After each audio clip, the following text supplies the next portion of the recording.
ஒவ்வொரு யுகத்திலும் இந்த அக்ஷய திருதி அன்னைக்கு எவ்வளவு அற்புதமான தெய்வீக நிகழ்வுகள் நடந்திருக்கு அப்படின்றது உங்களுக்கு தெரியுமா? தர்மருக்கும் திரௌபதிக்கும் சூரிய பகவான் அக்ஷய பாத்திரம் கொடுத்த நாள் இதே அக்ஷய திருதி அன்னைக்கு தான். பகீரதன் தவத்தால் கங்கா தேவி பூமியை தொட்ட நாள் இதே அக்ஷய திருதி அன்னைக்கு தான்.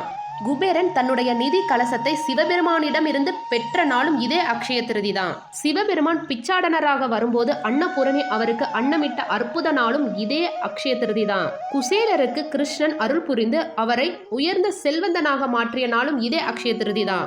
மகாலட்சுமி நாராயணர் திருமார்பில் இடம் பெற்ற நாளும் இதே நாள் தான். ஆதிசங்கரர் கனகதாரா சோத்திரத்தை அருளியதும் இதே நாள் தான். மகாபாரதத்தில் திரௌபதியை துயில் உரியப்பட்டது மான சம்பிரச்சனம் நடைபெற்றதும் இதே நாள் தான். பிரம்மதேவர் பிரபஞ்சத்தில் உயிரினங்களை படைத்ததும் இதே அற்புதமான நாள் தான். பரசுராமர் அவதரித்த நாளும் இதே அற்புதமான அக்ஷய திருதி நாள் தான். இப்படிப்பட்ட அற்புதமான தெய்வீக நிகழ்வுகள் நடந்த நாள் அக்ஷய திருதி அப்படின்றதுனால தான் அக்ஷய திருதிக்கு இவ்வளோ சிறப்புகள் இருக்கு.